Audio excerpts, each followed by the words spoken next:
pagi, sahabat pembelajar. Kita berjumpa kembali di seminar online yang diselenggarakan oleh Indonesia Belajar.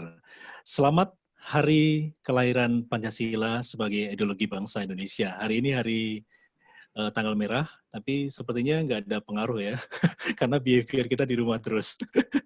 Tapi kita lihat kalendernya merah, dan ini hari kelahiran Pancasila. Semoga Pancasila semakin menjadikan kita kuat dalam berbangsa dan bernegara sebagai bangsa Indonesia. Baik, sahabat pembelajar, Indonesia Belajar adalah sebuah media untuk belajar yang berisi motivasi, inspirasi, dan pengetahuan dari para narasumber terbaik Indonesia. Hadir dalam platform mobile aplikasi yang bisa Anda download di Google Play Store dan Apple App Store, dan Anda juga bisa klik website kami di indonesiabelajar.id. Baik, sahabat pembelajar, seminar online pada pagi hari ini, setiap hari Senin pagi jam 10, kita menghadirkan Bapak Halim Syang. Beliau adalah Indonesia's leading body transformation coach dan co-founder of Ray Institute yang sudah hadir di tengah kita. Selamat pagi, Mas Halim. Selamat pagi, Pak Dewa. Selamat pagi, teman-teman semua. Senang sekali ada di sini lagi. Iya, oke. Kita berjumpa lagi ya. Setelah 2 minggu kemarin kita libur Lebaran ya. Iya, betul, Pak. Iya. Oke.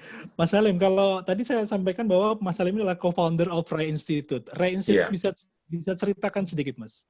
Iya, Pak. Kalau Ray Institute sebenarnya ya lembaga non-formal aja yang saya bangun dengan Mas Adi Rai. Kami memfokuskan kegiatan utamanya ada di pelatihan para profesional di bidang fitness untuk di Indonesia supaya ada namanya kalibrasi kompetensi terhadap profesi yang namanya personal trainer atau instruktur fitness atau instruktur kebugaran di Indonesia.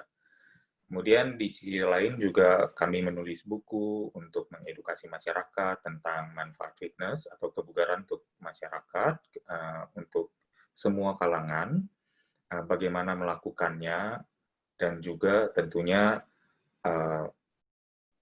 sampai ke kegiatan misalnya corporate juga. Jadi misalnya kalau ada perusahaan-perusahaan yang biasa ingin misalnya menyehatkan karyawannya, ya biasa juga kami mengisi acara di sana. Gitu. Memfasilitasi ya, biar semua sehat, Mas ya. Amin, Pak. Oke, dan Ray Institute ini udah lama ya, Mas ya? Udah berdirinya udah lama ya? Saya kenal lama juga nih. Iya, Pak. Sejak 2006 kami bangun, terus tahun 2008 kami punya alumni pertamanya, angkatan pertama, sampai sekarang sudah angkatan ke-40 plus di tahun 2020, dan jumlah alumninya juga udah lebih dari 2.000 orang, Pak. Rata-rata ya 80% dari kalangan profesional atau ya fitness professionals. Oke, sukses untuk Ray Institute. Salam buat Mas Adi Rai. Kapan-kapan kita bisa join juga ya sama Mas Adi Rai. Iya, bisa banget. Siap. Oke, Mas Halim. Pada pagi hari ini kita akan bahas healthy diet made affordable, easy and tasty ya. Iya, Pak. Dan sebelum Mas Halim menjelaskan bagaimana sih diet yang benar itu, saya ingetin untuk sahabat pembelajar, Anda bisa chat kalau Anda ingin menanyakan sesuatu, atau mungkin nanti bisa berinteraksi langsung ya, sampai pertanyaan atau keluhan atau apapun ke Mas Halim Syang. Oke, Mas Halim, kita ingin tahu nih bagaimana diet yang sehat. Iya, baik, siap Pak. Jadi saya mulai nih Pak, izin mulai presentasi ya Pak dengan PowerPoint-nya. Sebentar saya share screen dulu.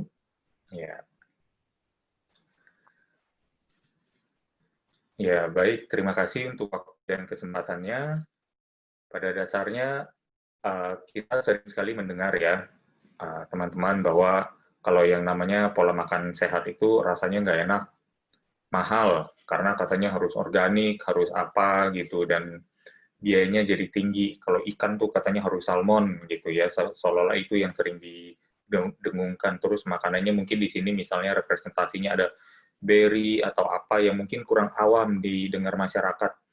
Masyarakat juga sering dengar, wah apa itu kale, apa itu chia seed ya, dan macam-macam, seolah-olah pola makan sehat itu sesuatu yang semu, yang maya, karena barang-barangnya jarang ketemu gitu.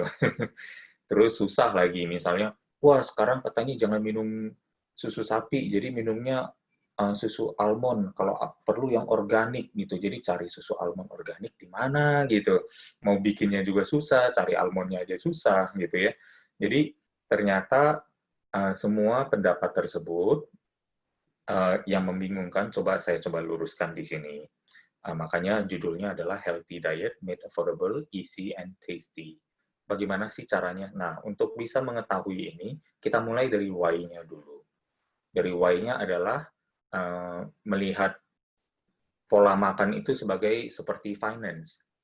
Ya, misalnya kalau kita mengenal finance atau keuangan adalah mengatur keuangan, ya, finance. Kemudian kita tahu bahwa di dalamnya itu mengatur uang, mengapa kita perlu melakukannya? Agar hidup kita nyaman. Kalau bisa bagaimana? Pengeluaran jangan lebih besar daripada pemasukan. Kalau pemasukan sama dengan pengeluaran, ya aman tetapi tidak ideal karena nggak pernah nabung gitu. Kemudian kalau tabungan uang meningkat, berarti kita jauh dari kemiskinan, kita menjauh dari kebangkrutan. Kalau juga ada pasti nasihat kalau secara keuangan kita mau bijak, berarti jangan sering foya-foya, apalagi sampai terlilit hutang. Ya, lilitan hutang itu nggak nyaman karena apa? Sulit dibayar. Biasa dibarengi dengan bunga yang besar, gitu. Bayar cicilannya aja, nutupin bunganya aja katanya susah gitu ya, minimum payment-nya. Nah, itu wisdom yang kita semua miliki dari kecil terhadap keuangan. Bagaimana dengan diet atau pola makan? Ternyata sama sebenarnya. Kalau kita perhatikan di sini bahwa kita perlu mengatur makan agar hidup kita lebih nyaman juga. Kemudian pengeluaran kita juga, pemasukan, nah ini agak sedikit dibalik, pemasukan jangan lebih besar dari pengeluaran.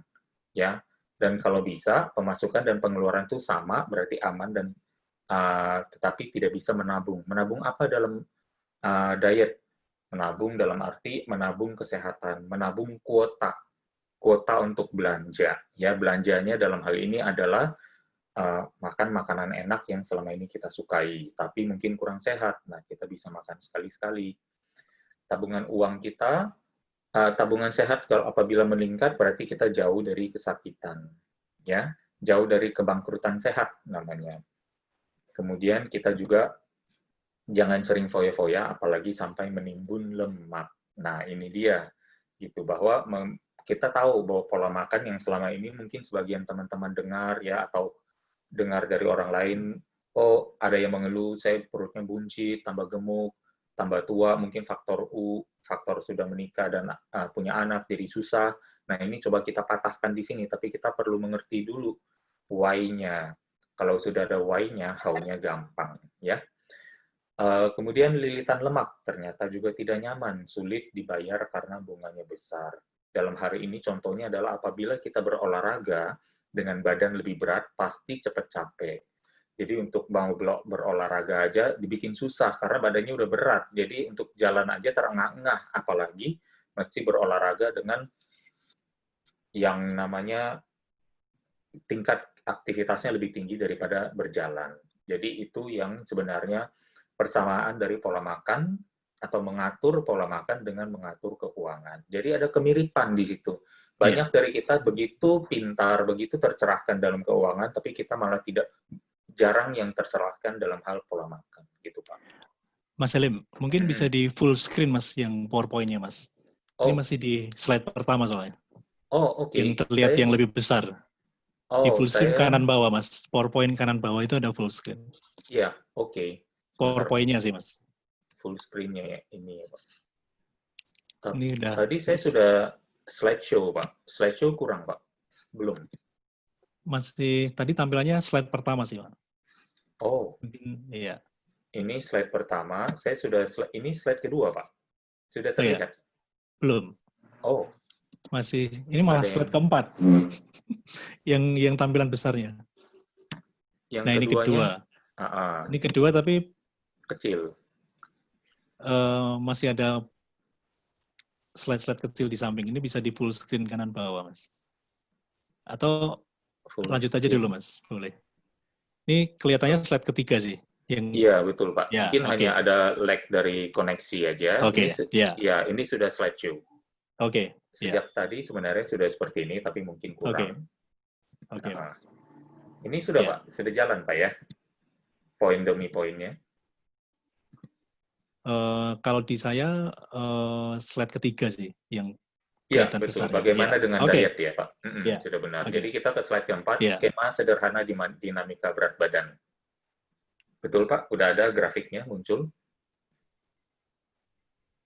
Sudah muncul grafiknya, Pak? Pak Dewa? di saya masih di slide 3 sih. Mungkin sahabat pembelajar yang lain bisa kasih komentar Ya, ada input biar nggak? lebih nyaman gitu. Silakan bisa ketik di Zoom group chat kalau ada. Sambil kita memperbaiki teknisnya mungkin bisa di chat atau mungkin bisa Pak Halim lanjutkan dulu, Pak. Iya, ini Ya, saya kembali slideshow di slide oke. nomor 4. Oke. Ya, skema sederhana dinamika berat badan. Di sini ada 3 grafik, ya, tabel. Coba saya lihat di more itu ada apa.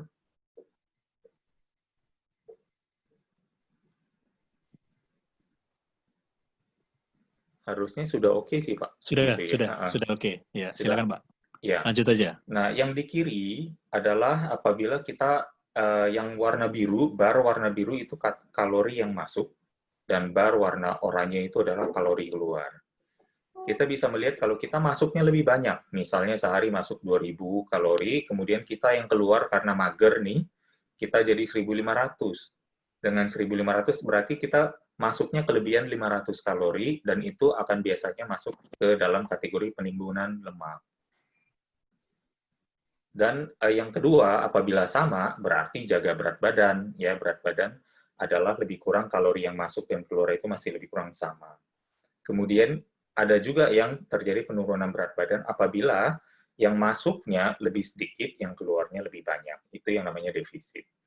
Nah, yang sering terjadi adalah justru gambar grafik di kiri ini. Saya nggak tahu nih, pointer saya bisa kelihatan nggak di sini. Nah, yang di kiri ini sering adalah yang paling terjadi pada kita, karena pola makan kita orang Indonesia, asosiasinya sangat dekat dengan yang namanya minyak yang tinggi dan karbohidrat atau hidrat arang yang tinggi, sehingga gampang kelebihan. Tapi itu lebih ke nanti sainsnya ya, kita lihat kepada apa logika behind-nya dulu, yang why-nya. Semoga sudah terlihat yang tabelnya, Pak. Teman-teman ada yang bisa kasih input? Sudah, Mas. Ya, sudah. Baik. Ya, ya. Ya, bayangkan kalau ini terjadi setiap hari, Pak. Ini kan harian nih, Pak. Tabel seperti ini, teman-teman lihat, ini adalah harian. Jadi kalau misalnya setiap hari ada tambahan seperti ini, penumpukan seperti ini, kapan kita mau bayarnya? Gitu. Dan ini yang justru terjadi. Kita memiliki 3 jenis lemak di dalam tubuh kita. Satu yang ini yang kiri, semoga gambarnya sudah muncul, adalah lemak yang di bawah kulit. Ya, kemudian yang di tengah ini adalah visceral fat, lemak yang ada di dalam organ yang atau menyelimuti organ-organ tubuh kita. Ya, bisa dilihat juga junk-nya atau kotorannya juga lebih banyak karena lemak juga salah satu tempat disimpannya racun-racun atau toksin yang masuk ke dalam tubuh kita atau bahkan yang diproduksi juga. Jadi kita bisa melihat ada 2 jenis lemak, kemudian ada lemak ketiga yaitu lemak darah. Nah, biasa ketiganya kalau naik pasti bersamaan, tapi ada yang duluan. Misalnya kalau di pria lebih banyak di organ lemak, lemaknya ada di organ. Kalau untuk wanita lemaknya lebih banyak, cenderung ada di bawah kulit. Kemudian ada lemak darah yang namanya trigliserida juga. Jadi ketiganya bisa naik apabila kita mengalami surplus terus setiap hari. Nah, ini yang namanya obesitas atau metabolic syndrome dengan berbagai konsekuensinya. Ya, ada yang akhirnya mengarahnya ke diabetes, ada juga yang mengarahnya ke hipertensi, ya ada masalah pada cairan tubuh, ya faktor tekanan cairan tubuh dan darah, kemudian ada toksisitas pada livernya atau bahkan juga di dalam lemak terjadi ada lipotoxicity, ya lemak racun dalam lemak. Kemudian ada insulin resistance, ada inflamasi juga. Kalau teman-teman melihat semua bahwa ternyata di sini bahkan obesitas ini salah satu jurnal ya, Clinical Journal of American Society of Nephrology, di situ mengatakan obesitas dan metabolic syndrome yang ditimbulkan oleh obesitas ternyata berhubungan dengan kerusakan ginjal gitu. Jadi kalau kadang ada teman-teman kita atau relasi kita yang mungkin memiliki masalah di sana, kemungkinan bisa dilihat dari pola makannya juga, atau pola hidupnya, dan penumpukan lemak yang ada pada tubuhnya. Nah, ini matematika sederhananya. Semoga slide-nya kelihatan lagi. Kira-kira ini porsi makan seminggu kita orang Indonesia ya, sehari makan 3-4 kali per hari, kan ada snack-nya nih Pak, jadi perlu dihitung masuk. Kemudian, Maaf, Mas Alim, maaf, yes. ini masih di slide 4, Mas, di saya juga. Ini ada juga Bu Rusela juga masih di slide 4. Oke, slide 4 yang di grafik ya Pak ya? Grafik, jadi yang obesitas, lemak itu juga nggak muncul. Oh. Ada. Mungkin yang di kanan bawah bisa slide full screen sih, Mas. Iya, sudah saya coba berikan full screen sih Pak. Sudah di slideshow. Ini yang slide kelima. Ya, slide kelima. Saya coba begini dulu Pak. Iya. Tapi ini tampilannya saya perbesar. Iya. Kalau memang susah. Nah, ini yang slide kelima ya. Ya.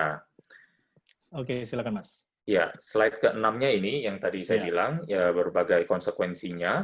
Nanti teman-teman juga bisa dapatkan file PDF-nya dari tim Indonesia Belajar, tinggal meninggalkan alamat email, nanti akan dikirimkan.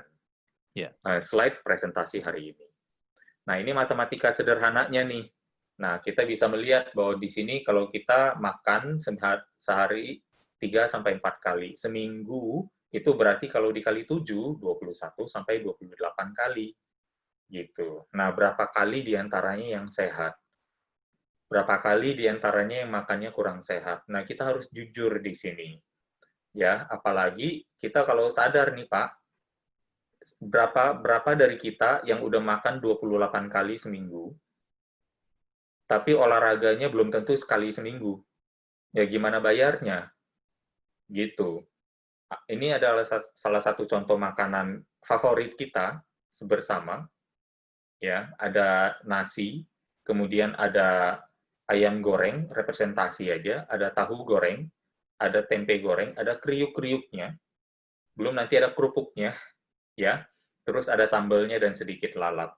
Ini kita anggap sehat, karena apa? Ya udah, ini kan ada protein, ada macam-macam ya kita makan, tapi ternyata tahu nggak bahwa totalnya 1050 kalori. Nah, ini yang menjadi kendala bagi kita, bahwa kita kurang aware terhadap kalori atau energi yang masuk ke dalam tubuh kita. Nah, ini kira-kira perhitungan kasarnya, totalnya 1050. Berapa banyak 1050 itu?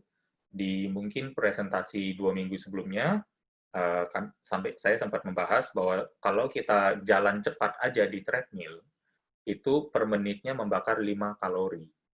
Jalan cepat di treadmill. Nah, kalau 1050, berarti itu, kalau saya nggak salah hitung, 510 menit jalan cepat. Jadi satu piring makanan ini di sini harus kita bayar dengan berjalan cepat atau jogging di treadmill minimal 500 menit. Kebayang nggak kita nggak pernah bisa bayar? Disitulah bahwa sebenarnya kita menyadari bahwa peranan kuncinya ada di pola makan yang lebih sehat. Bisa kita kendalikan, nanti saya berikan masukan. Kita lanjut dulu ke slide berikutnya. Nah, mengapa banyak upaya diet kita yang gagal? Ya ini bedanya, prioritas makan selama ini di Indonesia pasti yang penting enak dulu. Kalau bisa kenyang, berarti harus banyak jumlahnya. Udah enak dan banyak. Kemudian udah gitu maunya murah lagi. Kalau mau enak, mau murah, mau banyak, biasa dapatnya apa? Gorengan, minyak, dan tepung. Nah, minyak tepung kan murah. Akhirnya dijadikanlah semuanya itu makanan dan jajanan yang selama ini membanjiri koleksi dapur kita, koleksi kulkas kita, ya, isinya itu semua. Padahal prioritas makan yang baik sama, ya, cuman pertamanya yang perlu kita lebih aware yaitu memenuhi kebutuhan gizi kita yang menyehatkan. Nah, gimana caranya? Ini dia. Kalau kita mau berpikir tentang sehat, makanan biasa bilangnya enak, tapi nggak sehat. Tapi ada juga yang bilang, wah yang di kanan sih enak nih, sehat. Tapi nggak enak. Nggak ada rasa. Ya, nggak tahu ngolahnya gimana, gitu. Benarkah demikian? Bagaimana dengan kalau kita gabungkan kebaikan dari keduanya? Ada yang enaknya, kemudian ada yang sehatnya. Kemudian kita gabungkan menjadi enak dan sehat. Mungkin nggak? Mungkin. Di mana ada kemauan kan di situ ada jalan ya. Kemudian di sini juga saya mau tanyakan lagi, rasanya kan enak biasanya di lidah. Bagaimana dengan rasa di badan? Tahu nggak kalau misalnya kita makan makanan yang ada di kiri ini, lidah kita berpesta pora, berdansa kegirangan, senang dia.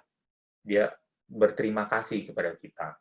Makasih ya kamu menghibur saya, kamu puaskan saya. Tapi bagaimana dengan pembuluh darah kita, jantung kita, pankreas kita, liver kita? Apakah mereka turut berdansa ceria nih bersama dengan lidah? Ternyata tidak. Gitu. Nah, ini yang namanya rasa yang tidak enak di badan, tapi mereka tidak protes, tidak bisa protes seperti lidah. Begitu protes, udah keburu parah gitu, keburu kesehatan pergi dari kita. Jadi itu yang perlu kita consider juga. Sebenarnya lidah ini satu organ yang unik. Kalau kita sering mendengar ada mungkin filsuf atau misalnya uh, wisdom ya mengatakan bahwa pikiran itu adalah majikan yang buruk, tapi dia adalah budak yang baik, pelayan yang baik. Nah, saya rasa lidah juga demikian. Lidah itu apabila diikuti keinginannya dan kita jadikan majikan, maka dia bukan majikan yang baik. Tapi lidah kita juga bisa menjadi pelayan atau budak yang baik. Lidah ini punya satu kemampuan yang kita nggak pernah pakai, Pak, teman-teman. Yaitu apa?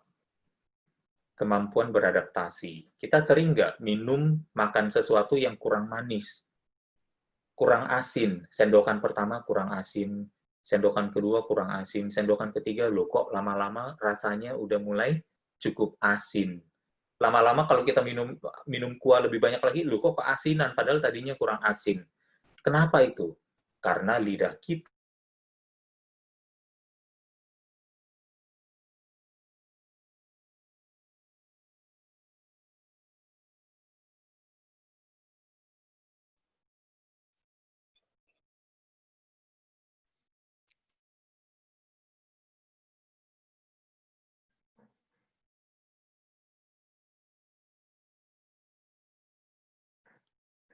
seperti lidah saya sedang mengkhianati kesehatan saya.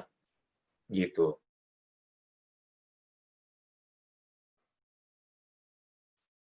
Halo Mas Salim. Halo, ya hilang Iya, ya Pak? iya, ada sinyal yang terputus sepertinya. Oh, oke. Iya. Ya. Masih Ini udah koneksi. sudah Mungkin bisa connect semua ya? di-share screen lagi, Mas. Share screen siapa? Ya.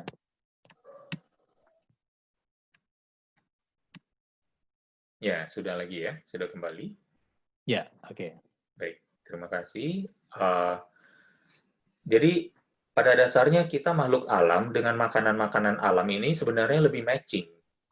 Gitu. Hanya lidah kita yang harus kita paksa bilang, "Hei lidah, kamu dengar, kamu jadilah pelayan saya, jangan jadi majikan."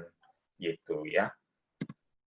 Lanjut ke slide berikutnya, yaitu ya kita balik dulu ke sini. Jadi ini yang namanya nggak enak di badan. Kalau lemak sudah menumpuk di bawah kulit, penampilan kita juga jadi kurang bagus.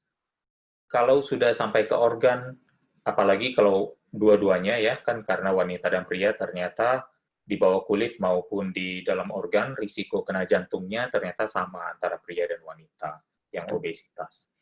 Nah, tapi secara kosmetik kita melihat kan hanya dari luar. Terutama mungkin yang bisa connect wanita nih, teman-teman para wanita yang suka bilang apa coba? Kalau foto, rata-rata pengennya ditutupin. Ada yang berdiri di depannya untuk menutupi kegemukannya. Tapi sekarang pertanyaannya, kalau waktu foto badannya sudah ditutupin sama teman yang ada di depan, apakah badannya jadi langsing? Kegemukannya aja yang nggak kelihatan. Tapi langsingnya nggak terjadi. Jadi itu hanya quick fix sementara, tapi kita tahu secara jujur itu tidak menjadi solusi gitu. Sampai berapa lama kita mau seperti itu? Nah, ini balik lagi ya, slide beberapa minggu lalu saya tampilkan lagi bahwa kita tahu misalnya ada yang beratnya 70 kg dengan kadar lemak 30%. Kalau kita kalikan dengan matematika sederhana aja, berarti bobot lemaknya adalah 70 kilo dikali 30%, yaitu 21 kilo. Sangat mudah sekali orang dalam kondisi ini kelebihan lemaknya itu mencapai 10-11 kilo. Enak nggak bawa beban lemak 10-11 kilo ini 24 jam sehari, 365 hari per tahun? Nah, kita balik lagi, kita diminta di sini untuk menjadi sangat jujur, sungguh jujur pada diri kita sendiri. Kita kadang karena ini prosesnya agak lambat, dan kita ditipu oleh nyamannya dan senangnya lidah, akhirnya berkelanjutan, dan akhirnya dampaknya sampai pada kesehatan kita, ya, yang deteriorated, ya, merosot atau turun. Next. Nah, lalu solusi yang selama ini selain minta difoto, dihalangin gitu ya, ditutupin badannya, apalagi solusi lain biasa ada yang bilang mengurangi porsi dan frekuensi makan, menurunkan kalori tapi juga menurunkan gizinya. Ya, porsi dan frekuensi loh, ini nggak main-main. Dulu sekali makan 2 piring, sekarang jadi setengah piring. Dulu makan sehari 4 kali, sekarang jadi sekali 2 kali.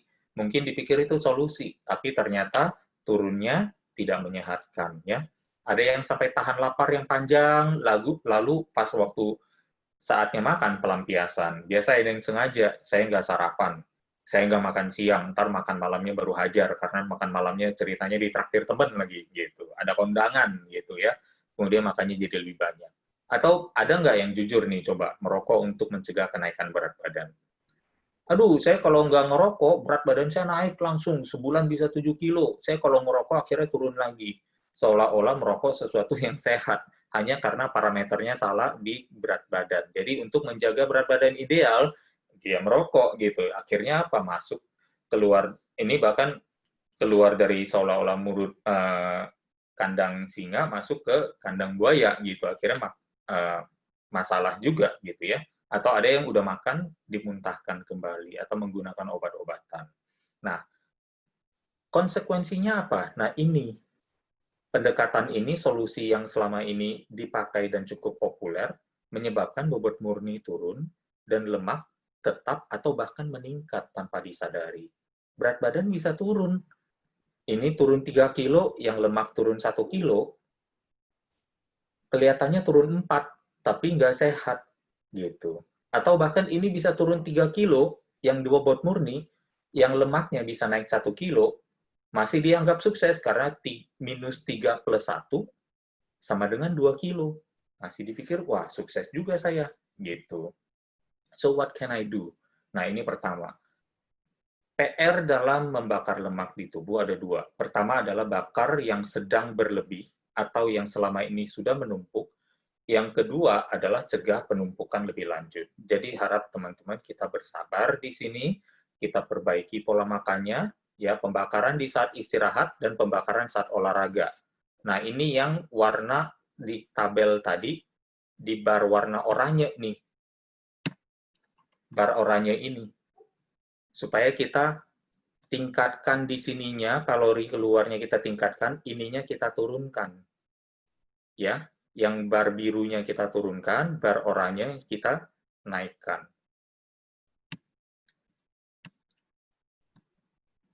Jadilah seperti ini, makan lebih sering, ya makan yang bergizi tapi rendah kalori. Nah, meningkatkan bobot murni tubuh kita perlu ada sedikit olahraga pengencangan, ya. Kemudian ada juga lakukan aerobik tapi tidak perlu banyak. Aerobik untuk orang-orang yang kelebihan berat badan, cukup jalan cepat ya atau jalan sedang tapi waktunya durasinya sedikit lebih panjang. Sebelum sarapan biasa waktu yang paling baik ya. Zona fat burning seperti apa? Ya, sederhananya 165 dikurang usia, hasilnya adalah jumlah detak nadi per detak jantung atau detak nadi per menit untuk olahraga yang perlu diraih sepanjang waktu olahraganya. Makan lebih sering, manfaatnya apa aja untuk mencegah kalap dalam memilih makanan. Waktu kita masih kenyang, sudah disuguhkan makanan lagi, makanan yang kurang enak, kita juga masih bisa makan. Tapi kalau kita udah keburu biarkan lapar, yang mau adalah apa? Pelampiasan, makannya jadi banyak gitu ya. Dan pilihan makanannya jadi emosional. Dan makan lebih sering ternyata juga bisa mencegah metabolisme yang melambat. Dan ini juga bisa lihat gula dalam darah, garis berwarna biru adalah pola makannya. Ini kalau kita makan sering nih, lonjakannya tidak banyak. Tapi kalau kita bawa untuk kita tidak mau makan, kita delay lama, perhatikan kursor saya, ya kursor saya misalnya kita delay makan lama. Nah, di saat ini kita baru makan lama nih, dari sini kita baru makan sekali. Tiba-tiba blood glucose responnya besar. Karena blood glucose-nya tinggi, tubuh harus memproduksi atau mengeluarkan insulin untuk menjemput gula dalam darah. Jadi insulinnya juga ikutan banyak. Gitu. Gula dalam darah banyak, insulin yang diproduksi jadi banyak lama-lama jadi resistensi. Jadi itu yang kita hindari ya atau kita cegah dengan memilih makanan yang makan lebih sering tapi dengan bergizi dan rendah kalori. Makan lebih sering tapi porsinya lebih kecil juga. Kita balik lagi nih ke sini. Kelihatan ya, semoga ini saya mau coba slide karena pakai slideshow karena bagian putih ini mau saya singkirkan. Apa sih yang bisa kita lakukan? Ini contohnya. Kelihatan nggak Pak? Sudah berganti jadi slideshow belum? Belum, Mbak. Masih Oh, belum ya, Pak? masih ya, masih manual. Oke, baik. Kalau begitu ininya aja saya hapus dari sini. Ya.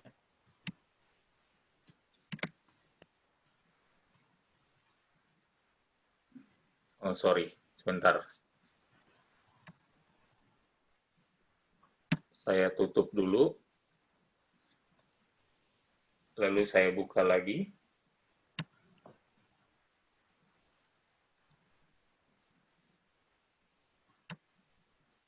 Saya enable editing. Mungkin karena ini, Pak, tadi. Ya.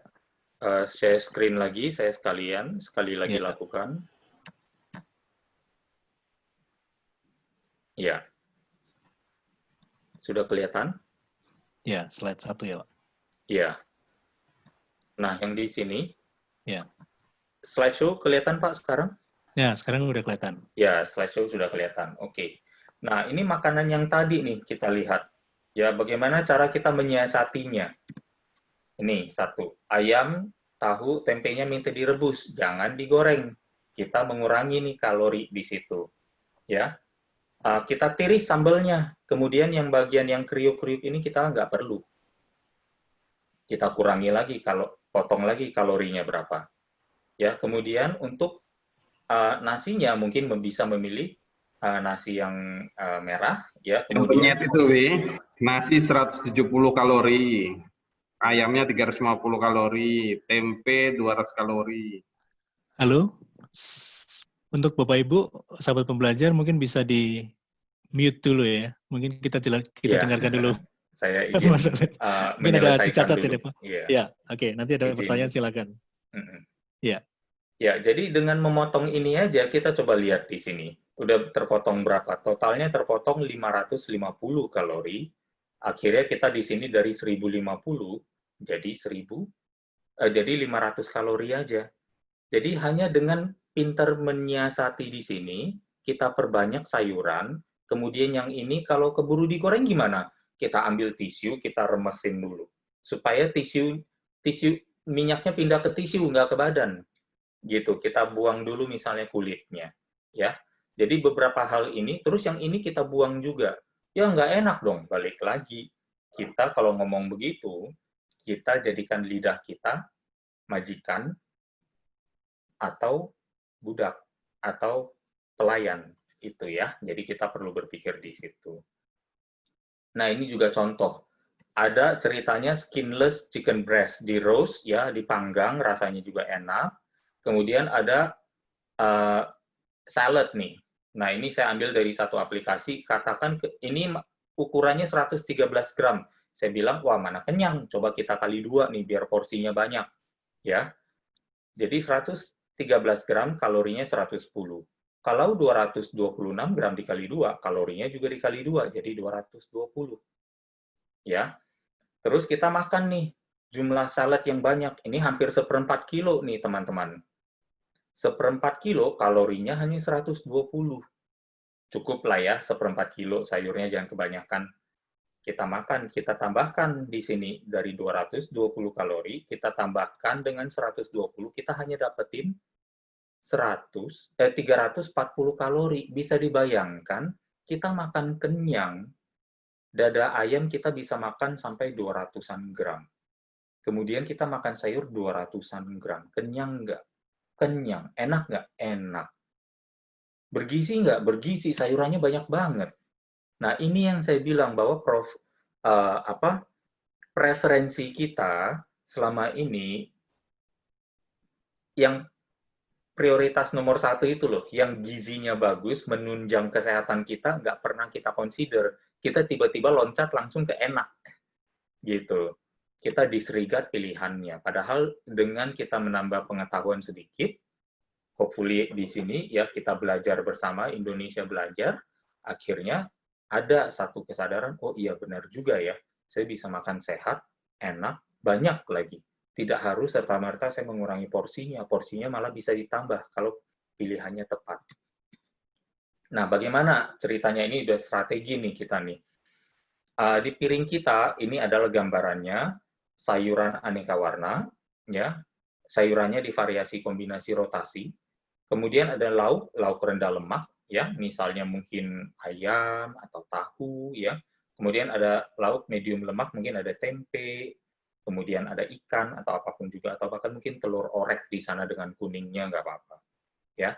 Nah, 1-2 itu apa maksudnya? 1-2 itu adalah urutan makan. Kelompok makanan seperti sayuran dan lauk itu dimakan duluan. Karbohidratnya, atau seperti nasinya, kentangnya, ubinya, jagungnya, sagunya, kita makan terakhir.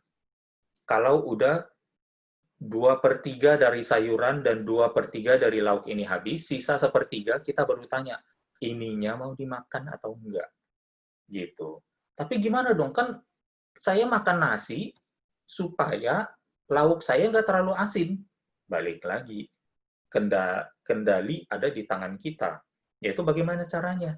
Kita kurangkan level asinnya, kita kurangkan level gurihnya di sini.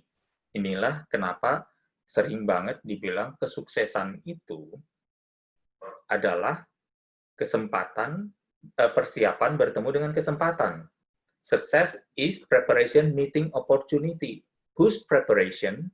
Persiapannya siapa? Persiapan kita sendiri. Jadi kita perlu mengambil alih kemandirian dalam pola makan kita. Lebih banyak kita mandiri dalam berpola makan, dalam hal mempersiapkan makanan kita sendiri daripada membiarkan orang lain menyiapkan untuk kita.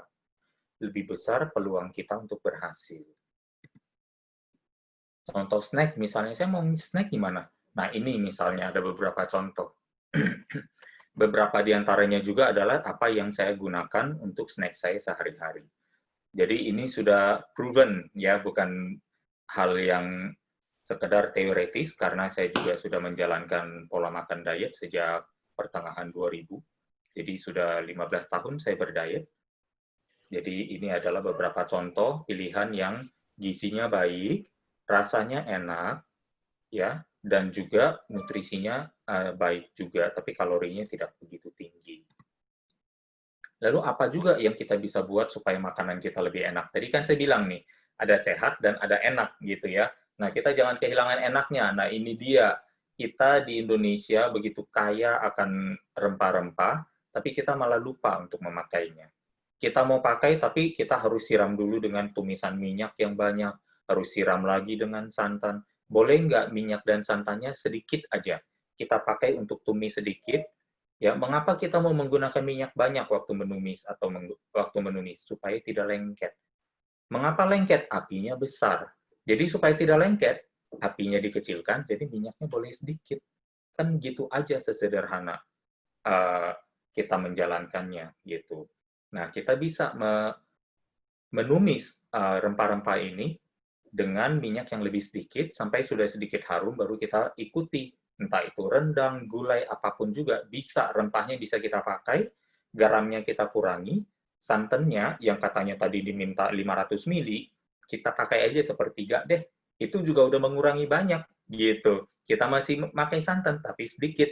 Itu cara kita belajar untuk menyesuaikan lidah kita juga.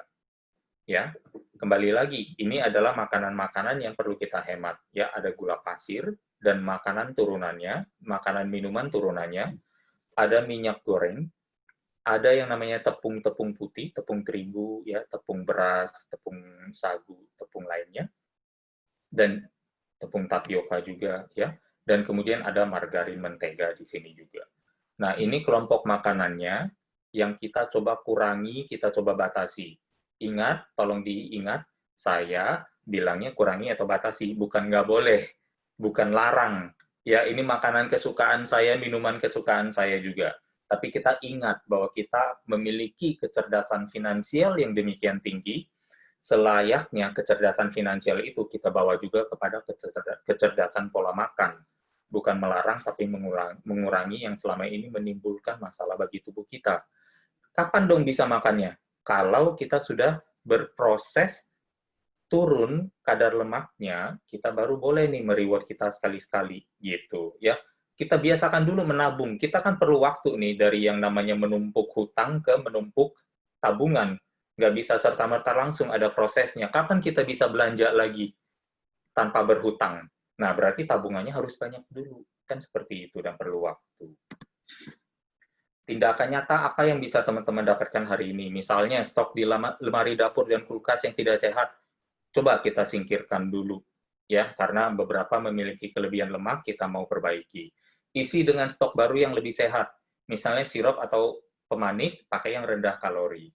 Misalnya kalau minyak goreng, pakainya bagaimana? Saya biasa menempatkan di dalam alat spray, ya, atau saya tuang sedikit, kemudian saya oles seluruh permukaan kuali atau wajan dengan tisu, supaya minyaknya merata, selapis tipis, dan tidak perlu banyak api. Setiap kali masak, saya mulai dengan api kecil. Ya, garam lebih sedikit, atau bahkan MSG, atau bahkan kaldu-kaldu bubuk, bisa dipakai, tapi sedikit saja di akhir memasak. Gitu. Itu trik untuk mendapatkan rasa asin yang maksimal, tapi dengan jumlah garam yang sedikit. Nah, ini ada trik juga yang saya dapatkan dari teman saya yang seorang master chef, makanya bisa saya bagikan di sini, ya. Makan di luar maupun di rumah bisa terapkan cara, misalnya pilihlah makanan yang lebih sehat dulu, yang direbus, dikukus, dipepes, ditumis, ya, di tim atau di apapun juga, dipanggang misalnya roasted, ya. Itu pilihan-pilihan makanan yang masih banyak cara memasak yang bisa kita pakai, baik itu makan di rumah maupun di waktu memesan makanan di restoran atau di luar. Lalu sarapannya apa? Nah, rencanakan makanan pengganti yang lebih baik, ya. Contohnya snack yang tadi beberapa jenis snack itu bisa kita pakai nih sebagai opsi sarapan juga, gitu. Jadi pilihan kita masih cukup banyak, kita tidak perlu khawatir. Ya, demikian presentasi saya. Semoga dengan segala keterbatasan yang ada, bisa membantu mencerahkan bagi teman-teman yang mendengarkan dan bisa diterapkan juga.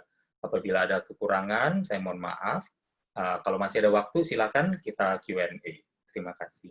Oke, terima kasih Mas Salim Siang. Luar biasa ya. Jadi kita dari mindset sampai tindakan nyata hari ini apa yang dilakukan untuk kita bisa diet ya. Diet itu mahal ternyata nggak juga ya. Tinggal bagaimana kreatif kita untuk mengolah makanan ya Mas ya. Iya Pak. Oke, Mas Salim, ini ada beberapa yang sudah chat, saya akan bacakan. Atau mungkin Anda yang nanti masih ada pertanyaan, silakan ya. Untuk bisa chat atau langsung sampaikan. Ini dari Pak Dwi. Pak Halim, benar banget kita paling mudah memanjakan lidah. Apalagi kalau dikirimi foto-foto makanan yang bikin kita ngiler. Meski kadang-kadang kita ingat itu kurang bagus untuk kesehatan. Godaan paling besar biasanya datang kalau kita diajak lunch meeting atau dinner meeting. Apa yang bisa kita lakukan pada momen meeting-meeting seperti itu, Pak? Ya, terima kasih Pak Dwi, ya sahabat lama juga. Apa kabar? Semoga baik Pak kondisinya. Ya, kalau untuk pola makan misalnya diajak lunch atau dinner meeting, sebenarnya mudah sekali. Kita tergantung siapa yang memilih venue-nya nih, gitu. Kita bisa memilih venue yang mungkin familiar, kuliner Nusantara, yang mungkin menyediakan menu seperti gado-gado, karedok, ya. Atau bahkan kalau misalnya makanan Jepang juga nggak apa-apa, makanan Jepang juga banyak sekali pilihan sehatnya, ya. Kalau ya mungkin di luar udon ya dan lain-lain ya, atau gorengan tempuranya, kita bisa memilih misalnya sashiminya, sedikit karbohidrat mungkin dari sushi, kemudian kita pilih juga sayurannya, kan ada salad banyak sekali di sana pilihannya. Jadi kita masih bisa tetap memilih. Nah, kalau misalnya meetingnya kebetulan di restoran Padang, nah di restoran Padang juga bisa kita pilih ayam popnya, kemudian kalau mereka ayam pop yang tidak disiram gulai, ya tidak disiram juga dengan santan lain-lain lagi, atau tidak digoreng, ayam pop rebus sudah matang, bisa dimakan. Kemudian kita bisa pilih nasinya, kemudian sambelnya juga bisa, minyaknya ditiriskan dulu, kita makan, aware aja. Kembali, sayurnya kita bisa minta lebih banyak, daun singkongnya, daun atau sayur-sayuran nangkanya, dan lain sebagainya, tanpa kuah, kita perbanyak di sana, kita aware bahwa nasinya kita baru makan belakangan, ayam dan sayurnya dulu. Jadi masih banyak sekali strategi yang bisa kita terapkan. Hanya mungkin lebih sulit misalnya, kalau kita ke restoran yang memang sifatnya barat ya, pilihannya mungkin lebih tough lagi. Tapi kalau misalnya steak juga bisa. Steak ayam biasanya juga cukup lean, kita bisa minta bakar, waktu di grillnya tidak menggunakan mentega atau margarin atau tanpa minyak. Di tempat sate juga seperti itu. Kadang sate biasanya suka disiram minyak supaya bara apinya menyala. Kita minta jangan gosong dan bakarnya polos. Kalau misalnya perlu ada sedikit percikan, biasanya pakai kecap supaya ada sedikit rasa juga. Tapi bakar polos pun biasa udah enak. Ambil rasa dari mana? Dari misalnya sambelnya, kan misalnya taichan juga sering nih, gitu ya, cukup populer akhir-akhir ini. Itu juga bisa kita lakukan. Jadi banyak sekali pilihannya. Hanya kita mau atau tidak untuk menjadi resourceful di sana. Semoga terjawab Pak Dwi. Ya, semoga terjawab Pak Dwi ya. Jadi masih banyak strategi ya di rumah makan apapun ya. Nanti kalau misalnya the new normal sudah jalan ya. Kalau boleh kita berdua diajak juga Pak. Jadi sekalian Pak kita tunjukkan langsung gitu sambil makan-makan. Oke, Pak Dwi. Oke, Pak Dwi, terima kasih Pak Alim. Oke, sama-sama. Ada pertanyaan lagi dari ini private sih sebenarnya, tapi saya sebutin namanya saja ya. Ibu Reni, selamat pagi Bu Reni. Pak Alim, untuk ibu hamil yang sudah obesitas, apakah tetap melakukan defisit kalori? Dan bagaimana agar konsisten dengan pola makan sehat? Terima kasih Pak Alim. Ya, Bu Reni, terima kasih. Ya, kalau kehamilan itu tidak ada, saya tidak meyakini ada hukum untuk kita harus surplus kalori ya. Minimal kita jaga seimbang. Ya, kalori yang masuk dan yang keluarnya sama. Karena kita di sini ceritanya kan makan untuk 2 orang ya, gitu. Itu kadang suka biasa jadi alasan juga gitu. Ibu-ibu yang hamil, misalnya dari awal kehamilan beratnya 50, tapi hamilnya anak mah cuma 3,5 kilo, gitu. Dan air dan segala macam katakan alaminya naiknya cukup 9 kilo. Tapi ini berarti berat di kehamilan akhirnya yang terbesar itu harusnya hanya di 59-60, gitu. Tapi banyak yang sampai ke 70, 72 gitu. Nah, ini apa isinya gitu? Karena kadang suka beralasan makan banyak untuk si bayi. Nah, kita mengurangi kalori, kita tidak mengurangi gizi.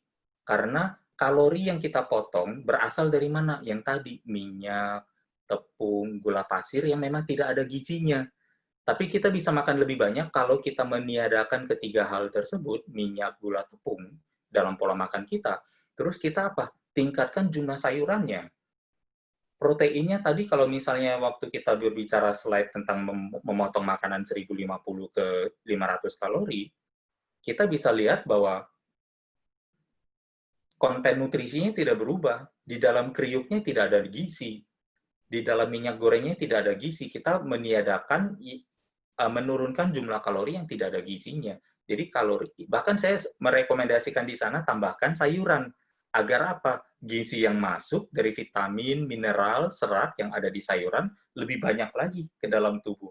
Apalagi kalau kita berbicara waktu menggoreng, karena minyak nature-nya adalah panas, titik didihnya lebih tinggi, kena di makanan, setelah diangkat pun makanan proses menggoreng masih terjadi.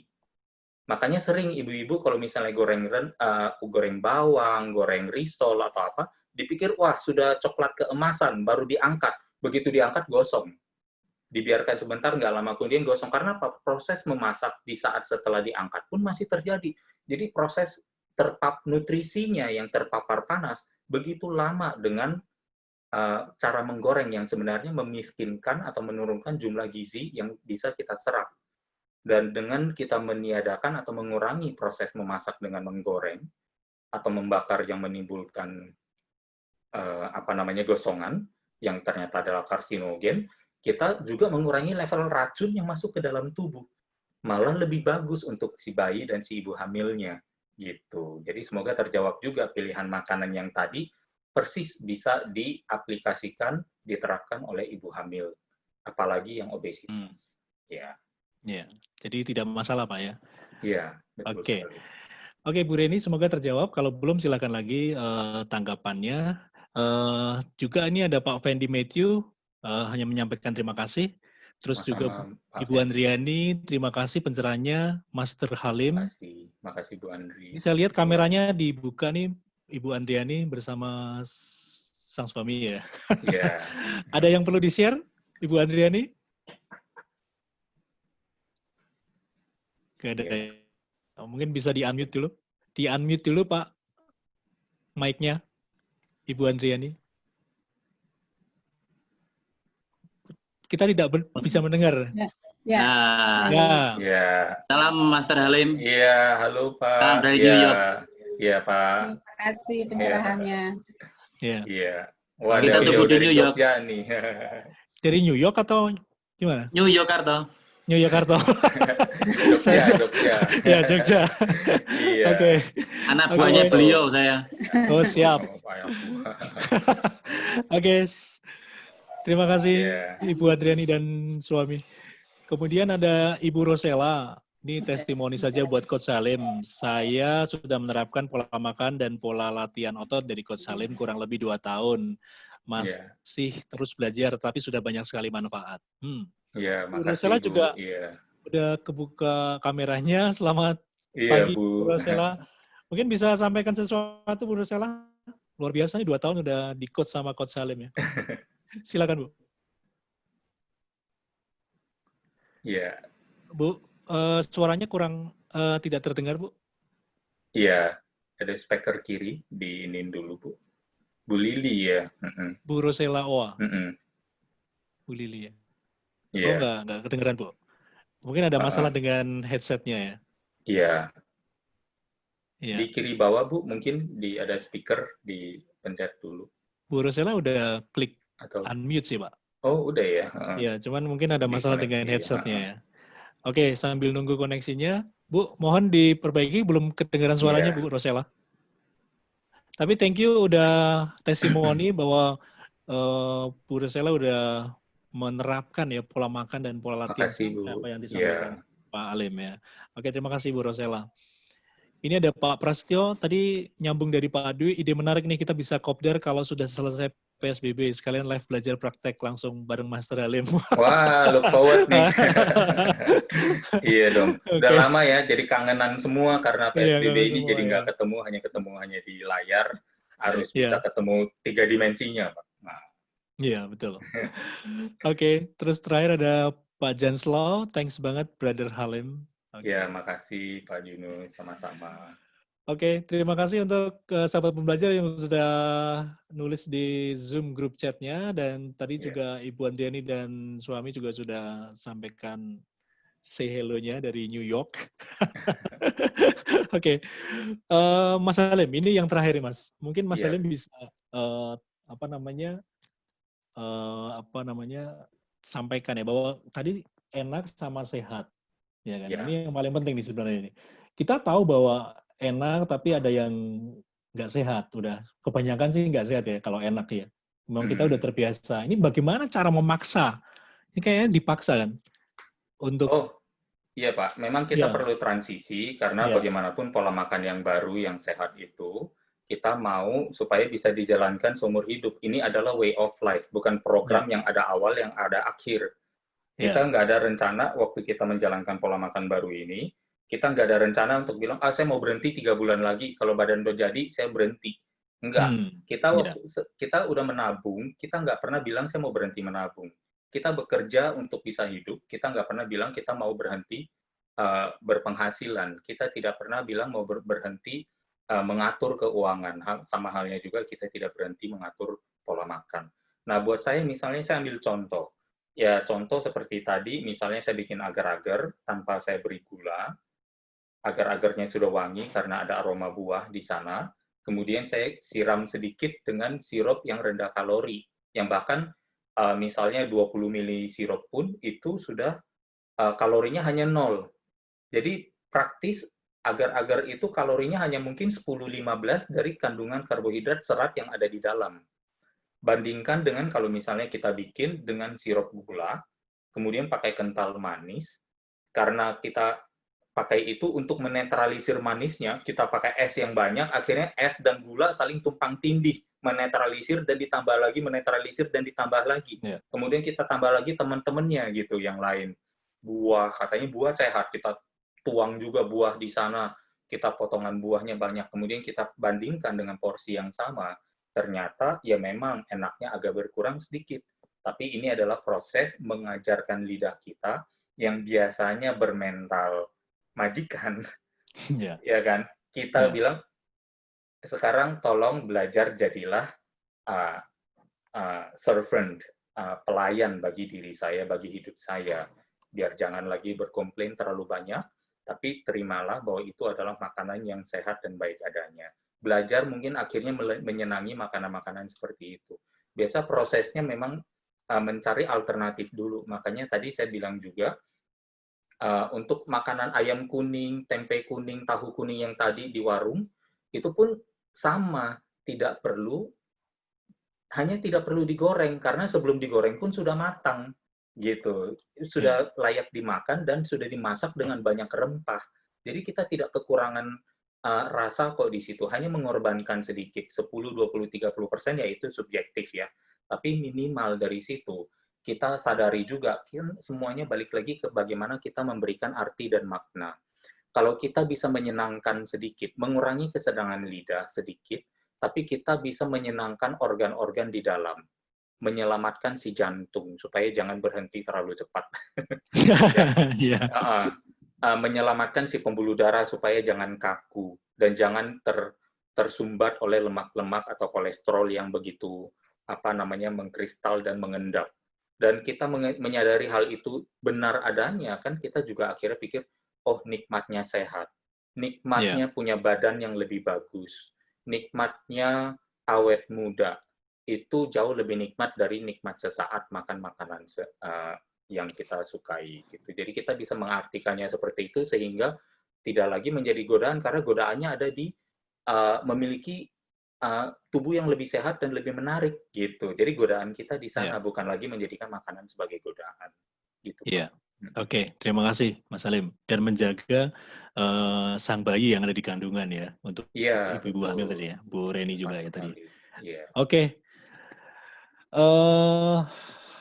Thank you. Ini ada satu lagi saya harus bacakan. Asik lidah mental majikan, quote of the day.